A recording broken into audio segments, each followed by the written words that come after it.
Now, for more on the developments in Zimbabwe, we're joined on the phone by Eddie Cross from the Movement for Democratic Change in Johannesburg. Mr. Cross, thank you for joining us.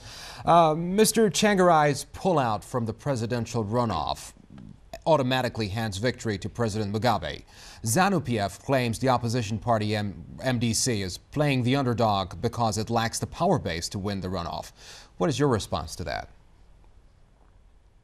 Well, 73% of the population of Zimbabwe voted against Mugabe on the 29th of March.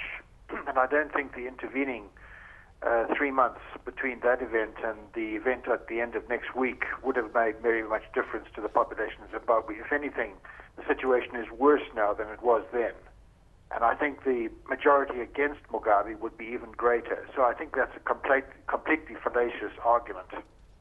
How does the Movement for Democratic Change then intend to carry on with its political life? I mean, having come so close to winning in the first round and now quitting altogether?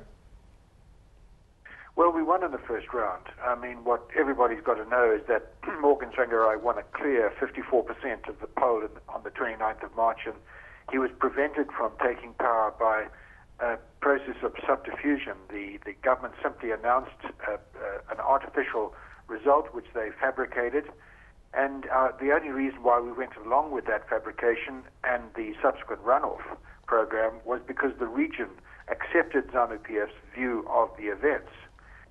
The situation now is very difficult for us. We are a democratic party. We have chosen democratic means to effect change to the government of Zimbabwe. We've been fighting on that basis now for 8 years, and we've been frustrated at least 4 times by various shenanigans. And once again, even though we control a majority in Parliament now, the ruling party has simply used violence and various other methods to prevent a runoff and force a result which is in their favor. Now, I think this will be a Pyrrhic victory for ZANU-PF, because I cannot see the international community or the regional community accepting this outcome.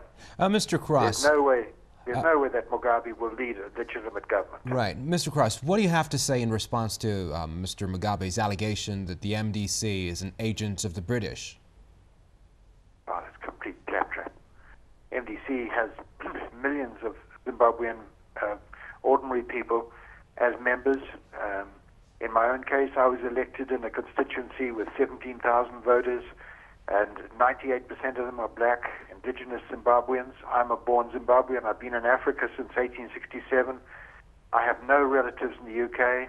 We only have a tiny white population. He's talking complete nonsense. It's just a political standpoint. It's just a propaganda point which he uses to some effect in Africa, but it has absolutely no meaning or content at all. And finally, if Mr. Tsvangarai had not pulled out of the election, do you think the runoff would have been free and fair? And basically, could you predict that the MDC would have won categorically?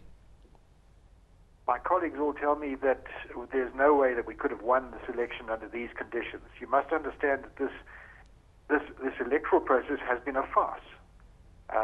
We've been under siege now for 3 months. Our structures have been destroyed. Morgan Tsvangarai has been refused permission to function effectively as a candidate. Our advertising is not accepted on national television or radio. National print media will not carry our adverts. There's no mention of us in any of the media except negativeness. Our meetings have been banned. We've not been able to campaign. We've had thousands of people beaten up, literally tens of thousands of people displaced from their homes.